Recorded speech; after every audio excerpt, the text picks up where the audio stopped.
Hello everyone, welcome back to my channel. কেমন আছো তোমরা সবাই? আশা করি খুব ভালো আছো। আবারও একটি নতুন ব্লগ নিয়ে তোমাদের সঙ্গে শেয়ার করতে চলে এসেছি। দেখতেই পাচ্ছ, বাবা আর ছেলে দুজন মিলে বাজারে গেছে বাজার করতে। আর এখানটায় বাবা মাঠ থেকে ভেন্ডি নিয়ে এসছে, আড়তে নিয়ে যাবে, তাই ভেন্ডিগুলো আগের থেকে বেছে নিচ্ছে। যেগুলো একটু বড় সেগুলো এক সাইড করে দিচ্ছে, আর যেগুলো ছোটো ছোটো সেগুলো আড়তে নিয়ে যাবে। ভোরবেলা গেছিলো ভেন্ডি তুলতে।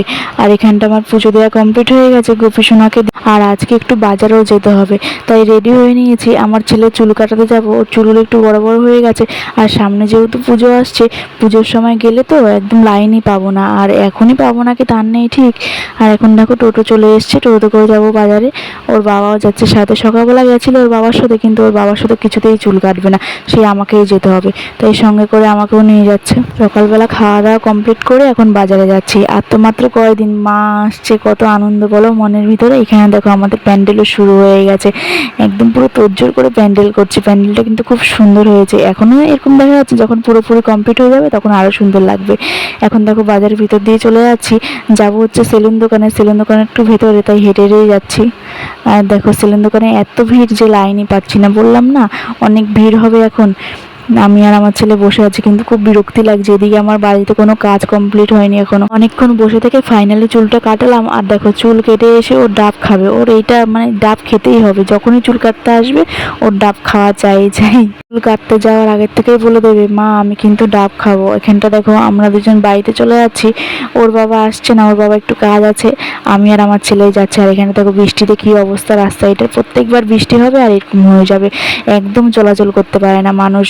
এখন তো তবু একটু কম আছে, যখন আরো বেশি বৃষ্টি হয় তখন একদম পুরো মানে হাঁটাই যায় না এখান দিয়ে। আর এখানটা দেখো কত কাশফুল ফুটেছে মাঠটাতে, কত সুন্দর লাগছে না। বাড়িতে এসেই আবার কাজ শুরু হয়ে গেছে। অনেকক্ষণ আগে এসছি, আমার ছেলেকে স্নান করে দিয়েছি। ওকে না স্নান করে না, শুধু বদমাশি করবে, এর জন্য তাড়াতাড়ি আগে স্নান করে দিয়েছি। এমনিতে অনেকটাই বেলা হয়ে গেছে, 12টা একটা বেজে গেছে বাড়িতে আসতে আসতে। এখন আমার কোনো কাজ কমপ্লিট হয়নি, এখনো রান্নাও শেষ করতে পারিনি, কোনো কিচ্ছু করিনি। এখনো মাছ এনেছে সেগুলোও ধুইনি। আগে জামা প্যান্টগুলো ধুয়ে দিলাম, এখন রোদ আছে, রোদের মধ্যে শুকিয়ে যাবে, তারপরে রান্না করতে যাব। আর এদিকে দেখো সেই সকালবেলা বাজারে গেছিল বাবা আর ছেলে, দুজনে মিলে মাছ নিয়ে এসছে, 2 রকমের মাছ নিয়ে এসছে।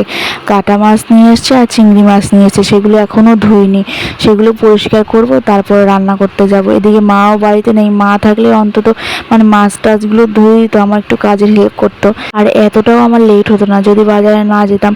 ওর বাবার সঙ্গে চুলটা কাটিয়ে আনলে তাহলে আমার আর যেতে হতো না, আমার তাড়াতাড়ি সকাল সকাল রান্না বান্না সব কমপ্লিট হয়ে যেত। কি করব, এখন ওর সঙ্গে বাজারে যেতে হয়েছে, এর জন্য তো লেট হয়ে গেছে। করবো এখন, আর দেরি হলো কিছু করার নেই। এখন ঘড়িতে বাজে হচ্ছে 1:30 সময় এখন মাছ কাটছি, তারপর রান্না করব, তারপর সবাই খাবে।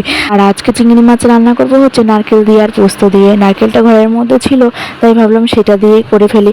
নারকেল আর পোস্ত মিক্সচারে মিক্স করে নিয়েছি, তার সঙ্গে 2টো লঙ্কাও দিয়েছি। আর এইটা না টিফিন কাটি করে বসানো যায়, মানে যেরকম ভাপা খাই ইলিশ মাছ ভাপা, সেরকম করেও রান্না করা যায়।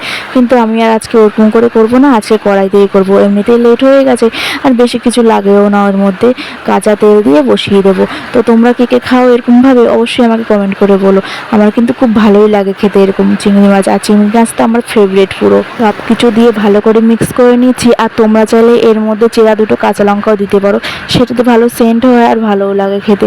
আর একটু জল দিয়ে বসিয়ে দেবো কড়াইতে। আর হ্যাঁ, আমার এই ব্লগটি যদি তোমাদের ভালো লেগে থাকে অবশ্যই আমাকে কমেন্ট করো, আর চ্যানেলটিকে মনে করে সাবস্ক্রাইব করে দিও।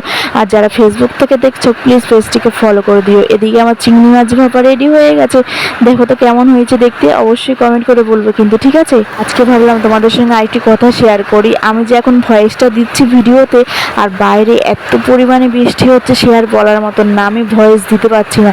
তোমরা হয়তো শুনতেই পাবে বৃষ্টির আওয়াজ, তো বিদ্যুৎ চমকাচ্ছে আর এত জোরে বৃষ্টি হচ্ছে। আর এদিকে আমার চিংড়ি মাছ রান্না কমপ্লিট হয়ে গেছে, এখন আমি কাতলা মাছ রান্না করছি। কাতলা মাছ দিয়ে আজকে বলেছে মূলো আর আলু দিয়ে খাবে, এর জন্য মূলো আর আলু দিয়ে রান্না করছি। আর রান্না করতে করতে দেখো আমি শসা খাচ্ছি। কি করব, আমার খিদে পেয়ে গেছে রান্না করতে করতে, 3টে বেজে গেছে রান্না করতে করতে।